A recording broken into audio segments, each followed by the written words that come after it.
My name is Lisa. Standing in the heart of that grand ballroom, I felt the weight of the room's silence pressing down on me. My father, George Stone, a prominent figure in the aerospace industry, had just pointed at me from the stage in front of 200 people and said, "Leave before you embarrass me." His words echoed in the hushed space, and a few people laughed, their voices like sharp needles in the stillness. But then, into that heavy silence, a single word came from across the room. Wait. It was Miss Eleanor Grant, the founder and chairman of Grant Aerospace, the company where my father had spent 30 years of his career. She stood up, her small frame exuding an overwhelming presence. "I know you," she said clearly. "You're Major Lisa Stone." The room seemed to freeze. My father's hand fell open, and the microphone dropped to the floor with a loud thud. The feedback screech filled the air for a few seconds, but it was nothing compared to the shock that had just rippled through the room. As I stood there, my mind flashed back to how I got here. I was the black sheep of the Stone family. My father, George, was a man driven by ambition and status. He measured success by titles and wealth and had always looked down on my choice to join the army. My mother, Clara, had passed away from cancer when I was 16, leaving a void in my life. My brother, Ryan, 38 years old, was the golden child. He held a high-ranking position at a well-known financial firm and was always in our father's good graces. My sister, Ava, was 36 and managed the family's charitable foundation, carefully curating the family's image in society.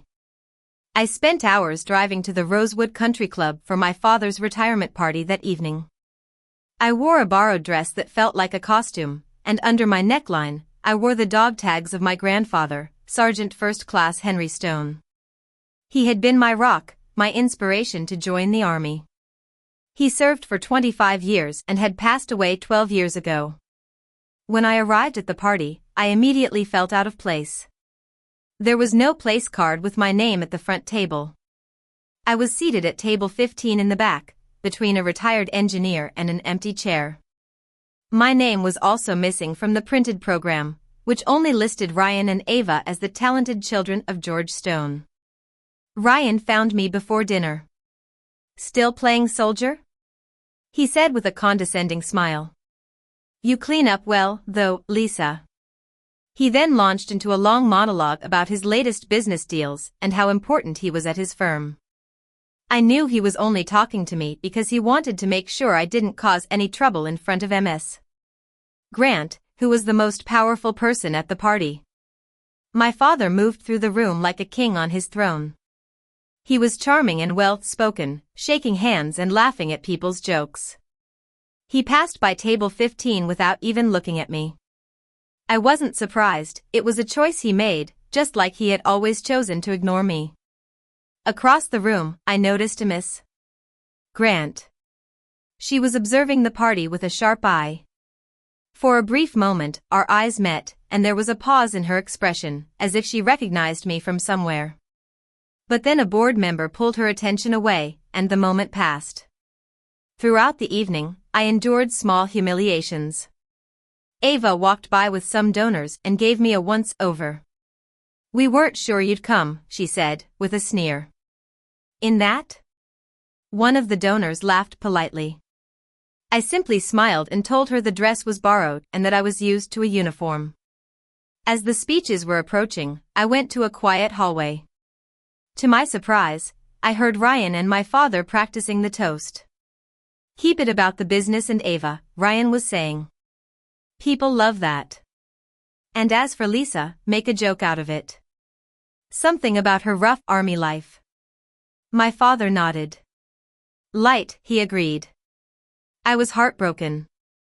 I had come here to say a quiet goodbye to the relationship I once hoped to have with my father. But now, it seemed I was going to be the punchline of his retirement speech. Before dessert, my niece, Lily, 12 years old, slid into the empty chair beside me. "Are you really in the army?" she whispered. I told her I was, and she asked if I had ever flown a helicopter. I told her no, but I had kept many dangerous situations under control.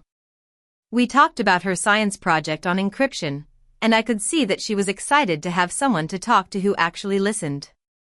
As I watched Ryan work the room, trying to impress Miss Grant, I couldn't help but feel a mix of pity and anger. He had been telling everyone in the family that I was just an ordinary soldier who couldn't make it in real life. And I had let him, because explaining my real job was impossible without revealing classified information.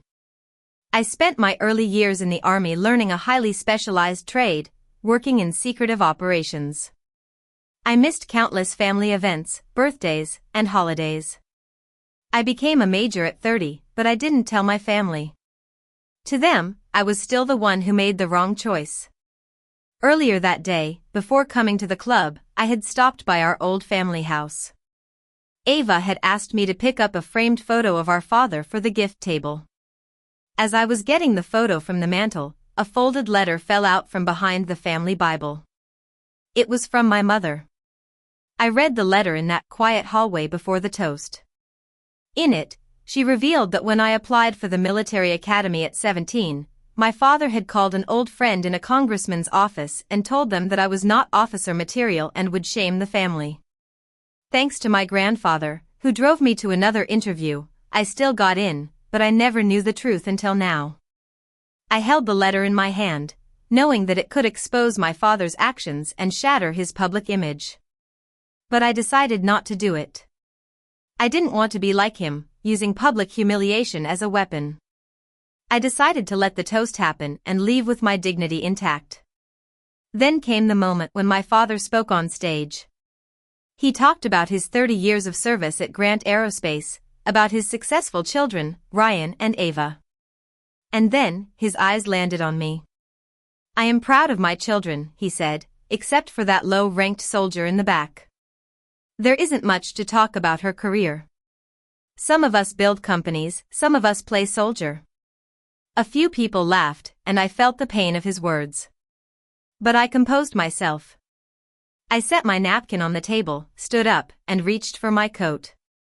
I was ready to leave this place and never look back. That's when Miss Grant stood up and said those words that changed everything. She walked towards me slowly and said, "Major Lisa Stone, in the spring of this year, you were the one who led the team that stopped a major intrusion into our classified federal project. If that project had been compromised, Grant Aerospace would not have survived the year. You saved thousands of jobs and this company's future." The room was in shock. My father was speechless. Ryan's face turned pale, and Ava covered her mouth with both hands. Lily was crying and grinning at the same time. I looked at my father across the room. He was trying to regain his composure, stuttering some excuse about a family misunderstanding. I knew he was trying to fold me into his glory, but I wasn't going to let him. I spoke calmly, "Dad, you've spent years telling the family that a uniform means a person ran out of better options. I chose this path at 17 when you told me I'd embarrass you. And I've chosen it every day since in places you'll never understand. I didn't come to be claimed. I came to say goodbye." Ms. Grant thanked me for my service and said the door at Grant Aerospace was always open for me. I walked out of the ballroom, past the shocked faces, past the gift table with the framed photo of my father. Lily caught my hand and asked if I was really a major.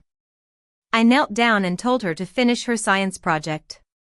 As I drove away that night, I felt a sense of liberation. For the first time in a long time, I didn't feel small. My father's retirement party turned out to be the moment when the truth finally came out, and I reclaimed my own narrative. Weeks later, the consequences of that night became clear. 2 of my father's oldest colleagues stopped talking to him. Ms. Grant didn't offer him the consulting position he had hoped for. Ryan lost his chance at a promotion because Miss Grant had seen his true character. My father sent me a text, saying that he didn't know about the project. I replied, telling him that if he ever wanted to know the real me, the door was open, but it had to be honest and private. He hasn't answered yet, but I've made my peace with it. I visited my grandfather's grave that weekend, just like I do every year around the anniversary of his death. I sat in the grass and told him what happened. I took off his dog tags and held them in the sun for a while. They were a symbol of his strength and the values he instilled in me. Lily texts me now, asking about encryption and whether girls can do what I do. I always tell her the truth. I've learned that the right people will always recognize your worth, and you don't have to prove yourself to those who have already decided to see you in a certain way. This is my story, a story of a soldier, a daughter, and the power of truth.